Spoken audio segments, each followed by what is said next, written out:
Ay, so dito tayo sa probability.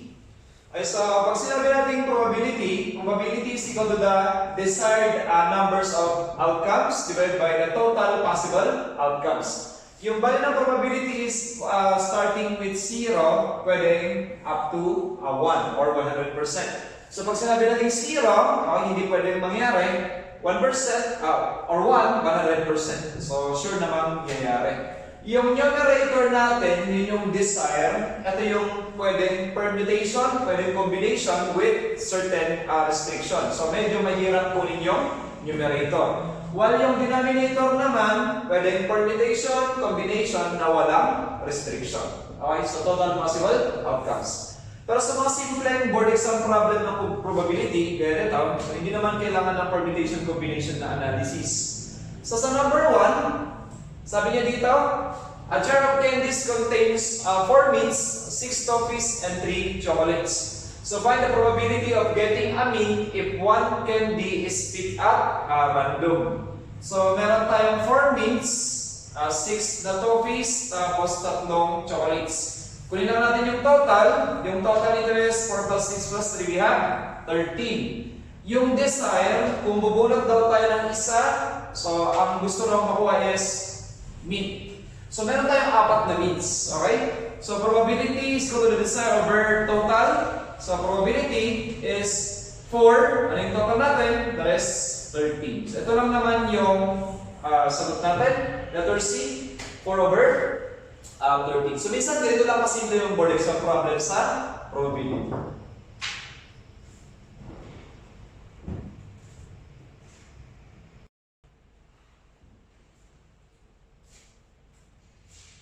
So next problem tayo.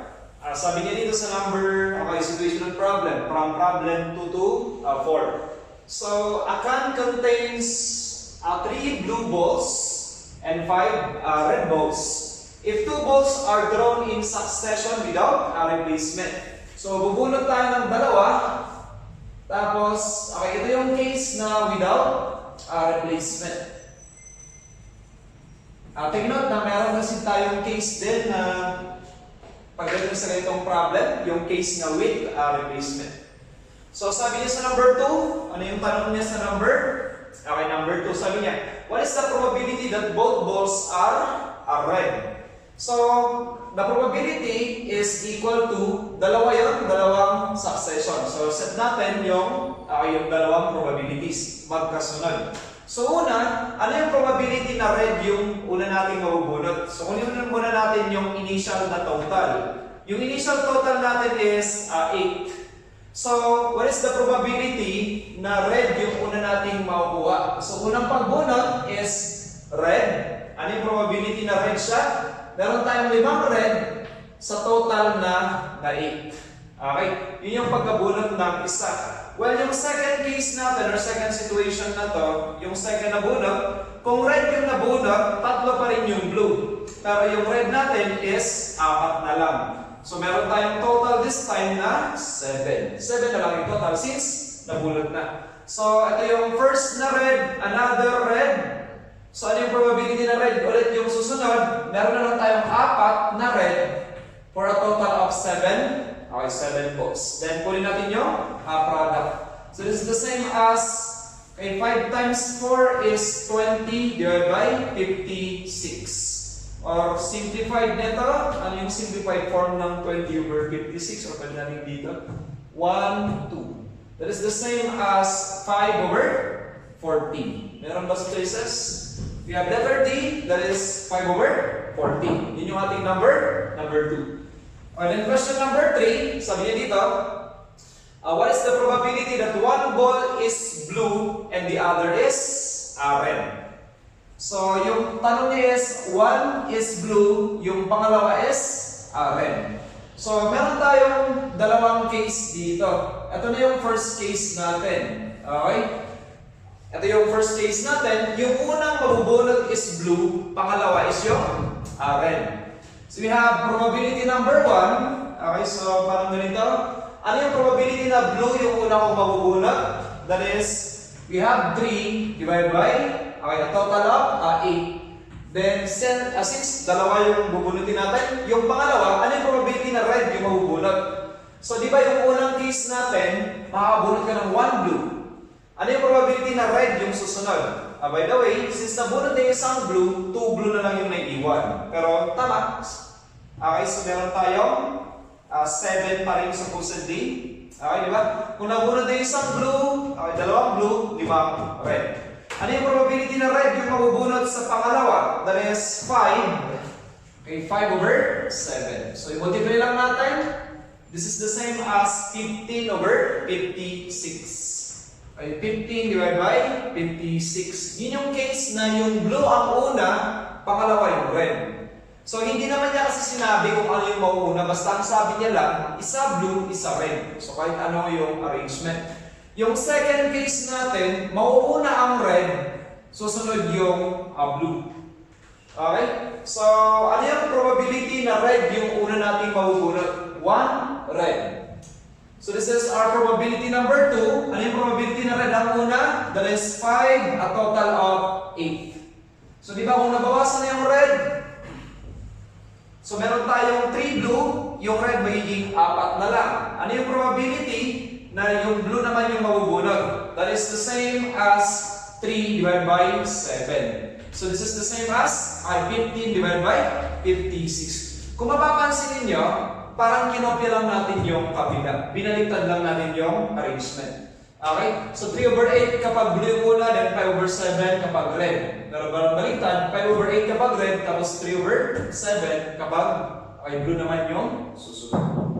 So, yung total probability is yung probability ng first case, blue muna tapos red.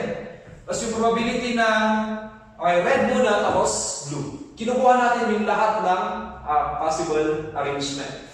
So, we have probability is equal to 15 over 56 plus 15 over 56. Or minsan yung ginagawa ko dito, nagta-times 2 na lang ako doon sa first case. Kasi pareho lang naman yan. So, we have the total probability is 15, this is 30 over 56, or this is the same as 15 over 28. So, meron ba tayong sagot na 15 over 28? That is letter B.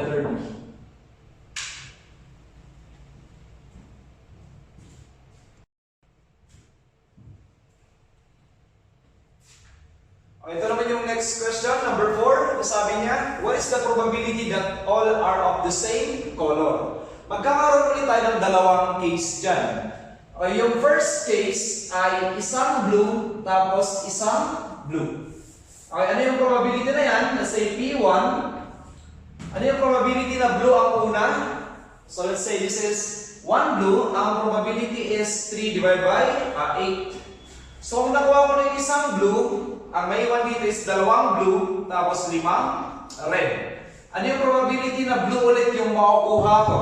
That is multiplied by the second, that is, we have 2 over 7. So yung P1 na to is 3 times 2, 6. Okay, 56. That is the same as 3.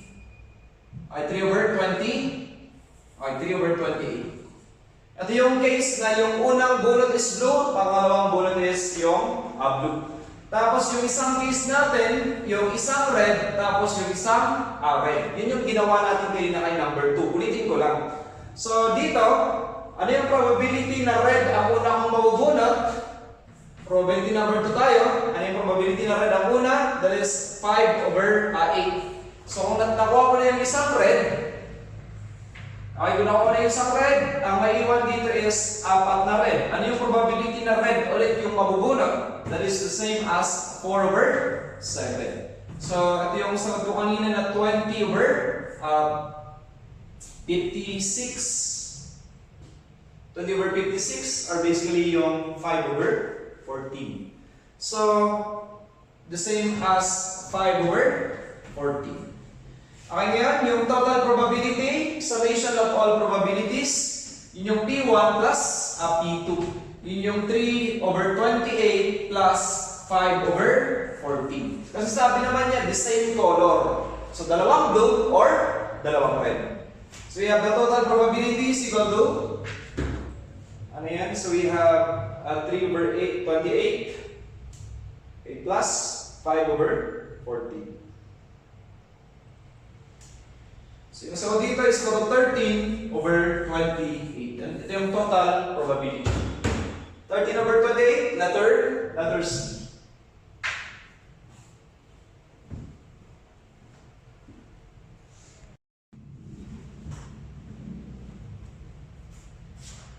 So problem number 5 tayo. Sabi niya dito, so a box contains 3 green, 4 red, and 5 white balls. If 2 balls are picked up random, so bubunot daw tayo ng dalawa ulit.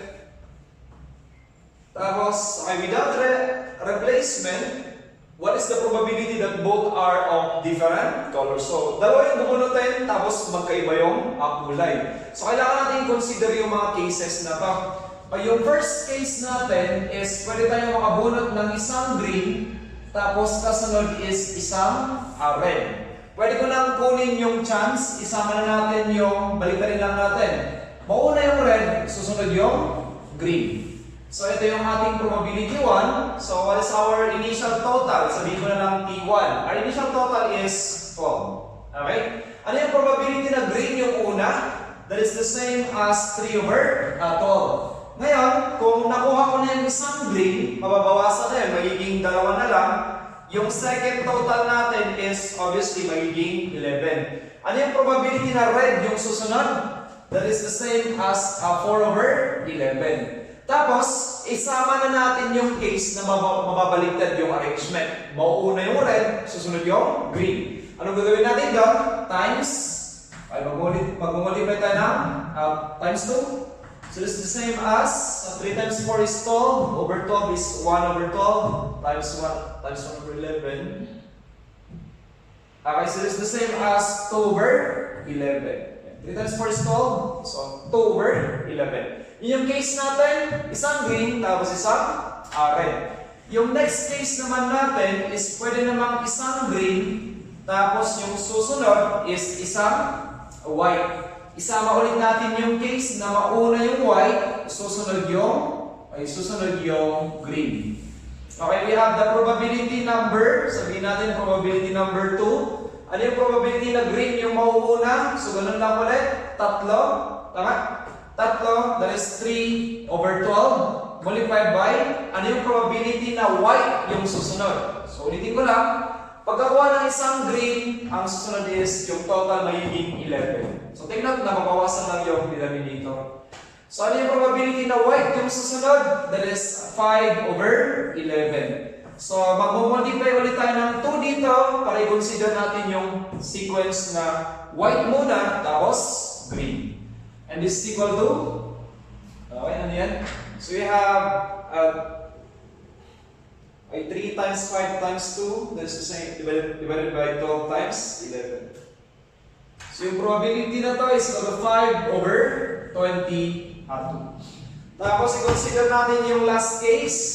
Ito yung case na yung mauuna is red, tapos susunod yung white. Sama rin natin yung kabaliktaran, 1 white, tapos susunod yung red.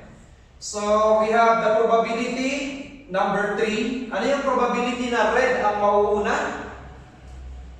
So, probability na red ang mauuna is equal to 4 divided by 12. Pagkakuha ko ng isang red, ay magiging 11 na lang yun. Ano yung probability na white ang susunod? That is the same as 5 over 11. Pag-multiply ulit tayo ng 2 para doon sa case na isang white, tapos susunod yung red. So, this is equal to, we have 4 times 5 times 2 divided by 11 times 12. So, yung sagot dito is equal to 10 over 33. So, yung total probability natin is yung summation ng lahat ng probabilities. P1 plus P2 plus P3. We have P1 is 2 over 11 plus P2 is 5 over 22. Tapos yung P3 natin is 10 over 33. Ito yung total probability na yung mabubulot mong dalawa ay magkaiba yung kulay. That is 2 over 11 plus 5 over 22 plus 10 over 33. So, ang sagot natin dito is equal to 47 over 66. Letter C sa choices.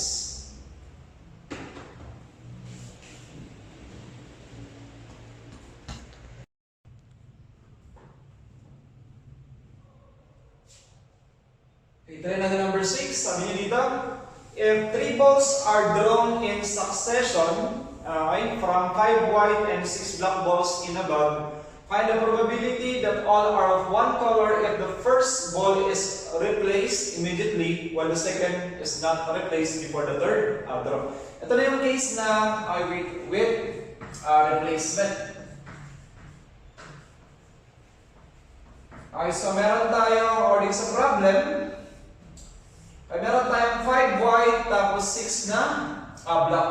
Bubunot tayo ngayon ng 3, tapos kailangan according to the problem, find the probability that all are of one color. So meron tayong dalawang case ulit dito. So kailangan, yung first is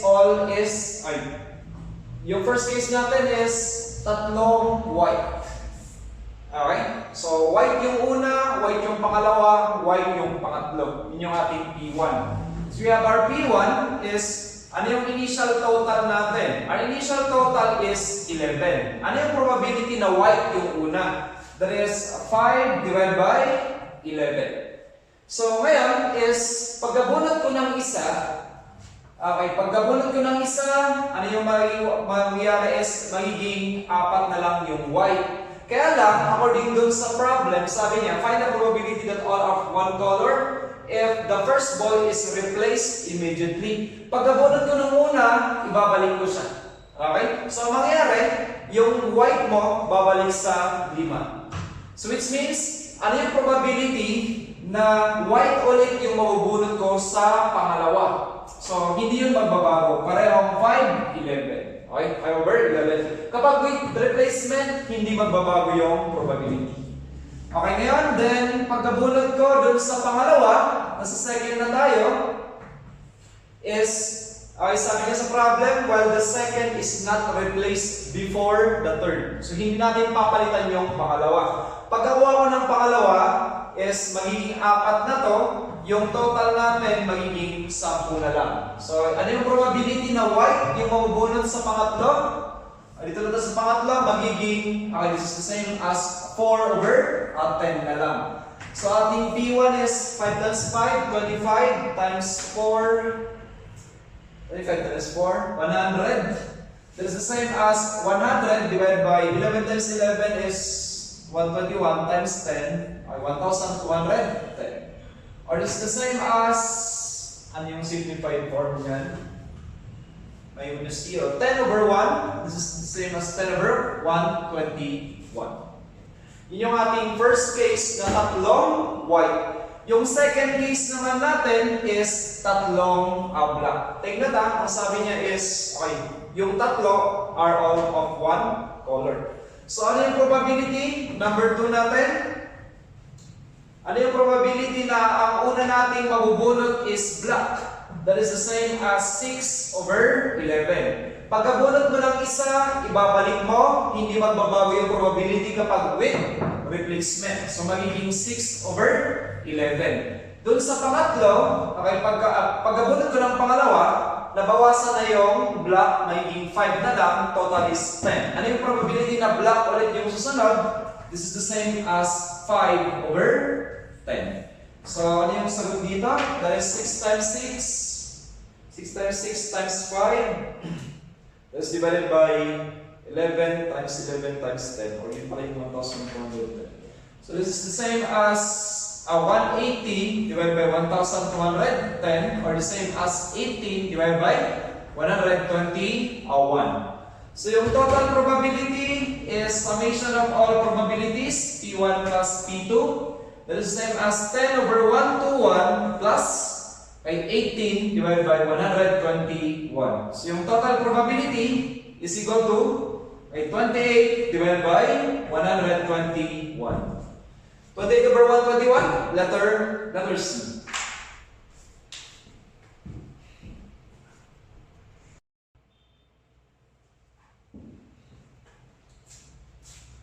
I-try natin sa example number 7. Sabi niya dito, a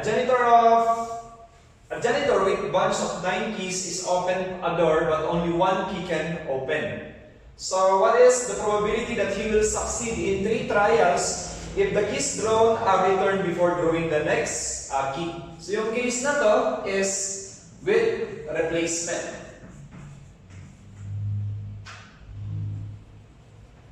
So with replacement, tapos multiple events.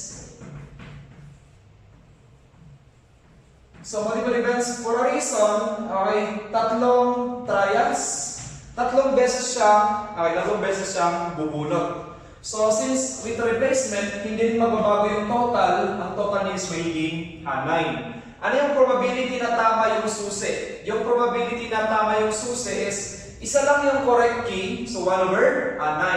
Ano yung probability na mali? So ito yung probability, sabihin natin na probability to pass. Ano yung probability to fail? So di ba isa lang yung susi doon, isa lang yung tamang susi doon sa siyam. So meron tayong 8 maling susi doon sa siyam. Ito naman yung fail natin.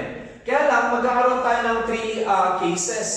Yung first case is makakuha siya ng isang correct tapos 2 wrong.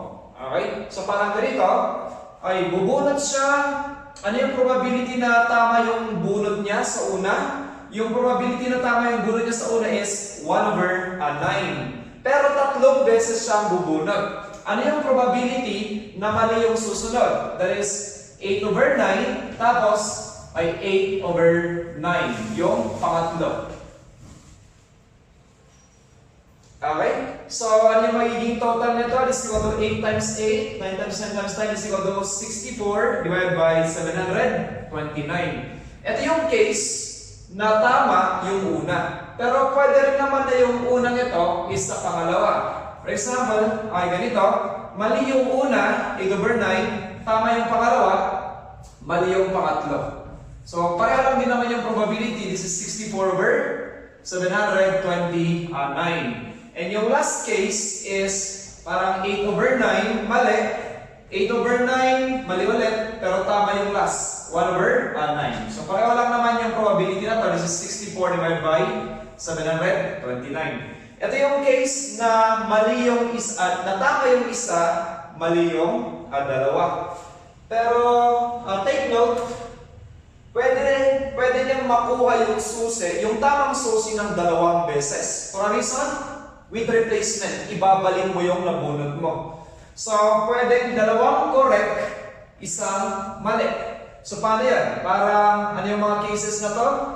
Pwedeng 1/9, tama yung nabunot niya, ibabalik niya, mabubunot niya ulit yung tamang susi, then ibabalik niya, mali yung mabubunot sa last. So, this is the same as 8 divided by 729. Yung isang case is pwedeng tama yung una, mali yung pangalawa, tama yung pangatlo. Pareho lang ito, 8/729. Tapos yung last situation ay pwedeng mali yung una, tama yung pangalawa. Pagkabunot niya, ibabalik niya. So tama ulit yung pangatlo. So this is equal to 8/729. So kung medyo mataas yung swerte niya sa buhay, pwedeng makuha niya yung 3 susi. Makuha niya yung tamang susi ng 3 beses. Ito yung mabubunot niya yung unang susi, ibabalik niya. Mabubunot niya yung tamang susi sa pangalawa, ibabalik niya. Mabubunot niya ulit sa pangatlong beses na tama. Yung tamang susi. So this is the same as 1/729. So ito yung mga probabilities natin. Pwede niyong makuha yung susi ng isang beses lang. Pwede niyong makuha yung 2 susi, ay yung tamang susi ng 2 beses doon sa 3 trials. Or kapag napakaswerte niya, pwede niyang makuha yung tamang susi ng 3 beses. Since, okay, take note, with replacement, binabalik yung tamang susi. So yung total probability natin is 3 times, ito, yung 3 cases na to, 3 times 64 divided by 729 plus 3 times yung pangalawang case 8 divided by 729 tapos yung last case that is 1/729. So kunin natin yung total probability. So this is the same as 64/729 times 3 plus 8/729 times 3 plus 1/729 729. So yung sagot natin dito is 0.29766 or pwede 0.298. So sa choices natin, 0.298 is letter A. So as you can see, medyo matrabaho yan, pero ginawa ko lang yung parang explanation ng problem. Pero as you can see, pwede natin gawin yun na summation. Kapag multiple events, ito multiple events, yung probability, pwede natin gamitin yung combination, that is yung N combination R, the probability to pass raised to R, then yung probability to fail raised to N minus R. Kaya lang, para yan sa isang probability. Kaya lang ito, tatlong cases. Yung makukuha nyo ng isang beses, makukuha niya ng dalawang beses, makukuha niya ng tatlong beses. So, gawin natin summation. So, yung total probability is the summation, di ba, from 1 to 3. That is, x is equal to 1 up to 3. Gamitin lang natin yung sigma function ng calculator. That is 3 combination, ilagay mo lang alpha x. Ibig sabihin, mapapalitan yung case na 1, yung case na 2 hanggang 3. Ano yung probability to pass natin? That is 1 over 9 ay raised to alpha x sa calculator. Tapos, okay, we have yung probability to fail is 8 over 9 ay raised to 3 minus x. Wherein yung n mo kasi dito is yung total 3 cases. Ay yung mga x mo naman is pwedeng 1, pwedeng 2, pwedeng 3. Kaya summation. So, kunin natin yung value na yan. So, para makalabas yung sigma or summation sa calculator, that is mode number, ay shift ups pala, shift ups number 2. So, that is from 1 to 3. Tapos, we have 3 shift division sign, that is yung combination, alpha x. Then, multiplied by 1 over 9, this is raised to x. Tapos yung to fail, 8 over 9, this is raised to 3 minus alpha x. Then, press equals.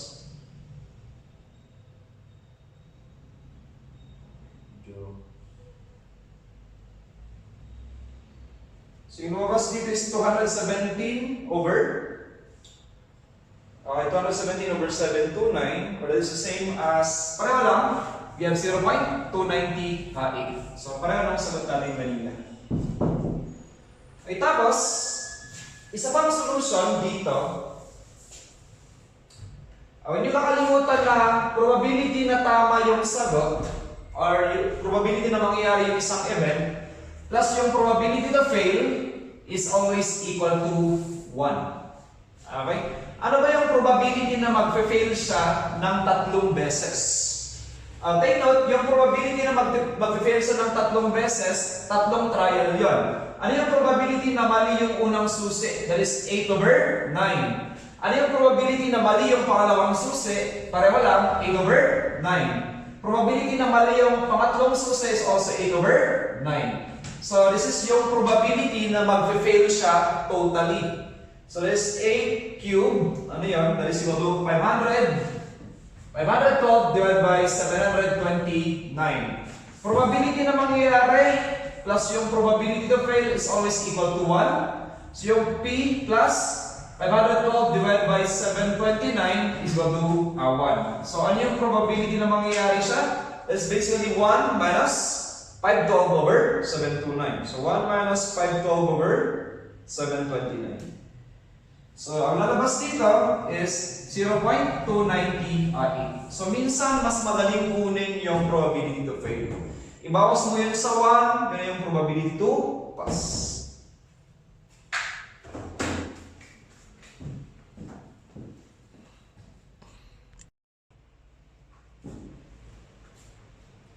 This is for problem 8 to 9.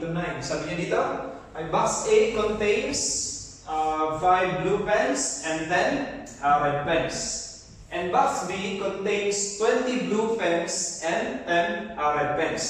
So the experiment consists of selecting a box, then drawing a pen from the selected box. So dalawang sequence yun ha. Yung first sequence or yung first part ng experiment is pipili ng box, pangalawa, bubunot. So number 8, ang tanong niya dito sa number 8 is, find the probability of drawing a blue pen from box A. So yung probability natin is dalawa yung steps. Okay? Yung first part is, mamimili tayo ng probability kung ano yung probability na mapipili natin si box A. So, yung part 1 is, meron tayong total na, 2 boxes. Okay, ano yung probability na si box A ang mabubunot? So, this is obviously 1 half. Tapos, ano yung probability daw na blue pen sa box A? Yung total natin dito sa box A, yung meron tayong total dito na 15 pens. Ano yung probability na blue pen? That is 5. So that's the same as multiplied by 5 over 15. So ganun yung sequence ng experiment. Pipili ng box, 1 half. Yung probability na mapipili ko si box A. Ano yung probability na blue pen ang mabubulot ko sa box A? That is 5 over 15. So this is the same as 1/3 times 1 half. Yung sagot natin dito is 1 over 6. So yung sagot sa number 8 is 1 over 6. Letter B. The number 9. So number 9 is find the probability of drawing a blue pen. So meron tayong dalawang case dito. Yung first case is si box A ang mabubunot ay blue pen.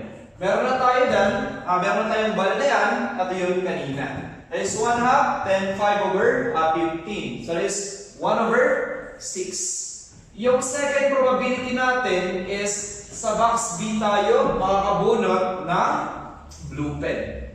So let's say piece of 2. Ano yung probability na mapipili ko si box B? So yung probability na mapipili si box B is 1 half. Then, ano yung total natin dito kay box B? This is 30. Ano yung probability na blue ang makukuha? That is the same as 20. 20 blue pens for a total of 30. So, it's the same as 2/3 times 1 half is 1/3. So, 20 over 30, cancel yung 2, 1/3. So, yung total probability is the sum of all probabilities, P1 plus P2. Ano yung ating P1? That is 1 over 6 plus P2 is 1 over 3. Total probability for problem 9, that is 1 over 6 plus 1 over 3. So yung total probability is 1 half. At yung sagot natin sa number 9, that is letter C.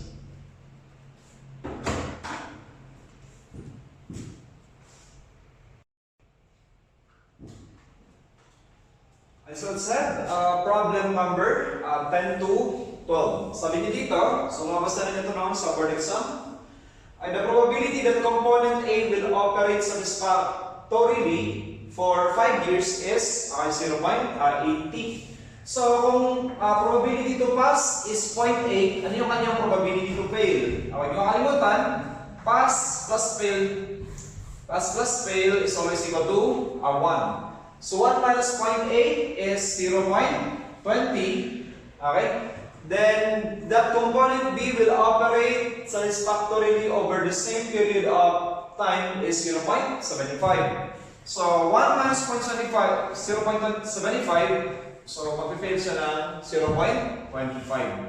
Ito yung mga probabilities natin. Ay, pass and fail for A and B. So, find the probabilities that in 5-year period, sa number 10, ang hinahanap dito, both components will operate satisfactorily. So, yung probability daw na mangyayari si A at saka si,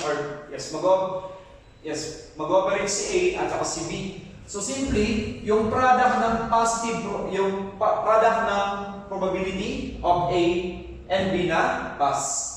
So, PA times PB. Ano yung ating PA? That is 0.80. Ano yung PB? We have 0.80. 75. Ano yung 0.75 ng 0.80? This is equal to 0.60 yata. Tama ba? 3/4 of 0.8. I think 60.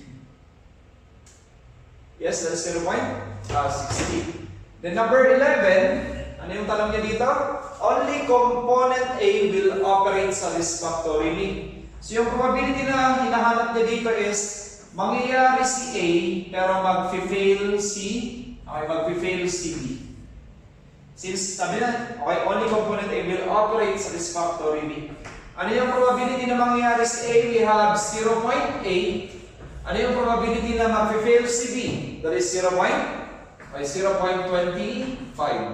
So 0.25 or 0.8, that is 1/4. We have 0.20 or number 11. So sagot doon is letter A.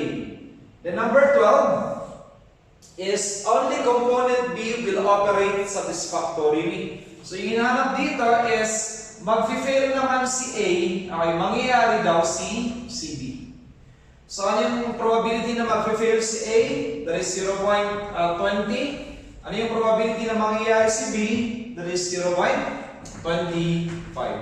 And this is equal to 0.25 of 0.20. 1/4 ng 0.20 is equal to ano yun? Sorry. So QA 0.20 of 0.75 pala dapat. Okay, 0.20 of 0.75 is 0.15. So yung sagot natin dito is letter B for number 12.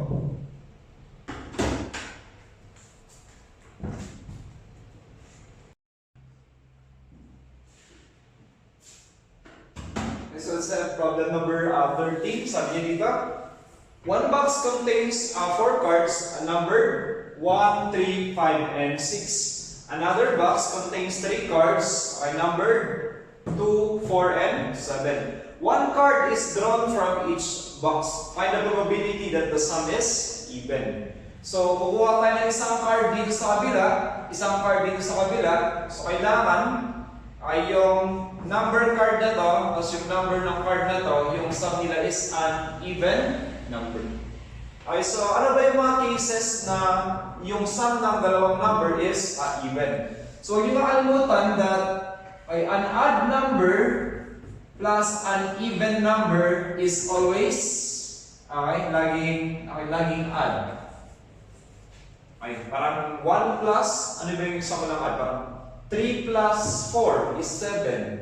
5 plus 8 is 13. So, laging odd yun. Okay? So, kailan tayo magkakaroon ng even is odd plus odd is always even. Okay? Odd plus odd is always even. Parang 3 plus 5 is 8. 5 plus 7 is 12. 7 plus 9 is 16. So, ganun yung case. Ang sum is laging even. Yung isa pang case is, obviously, even plus even is always even.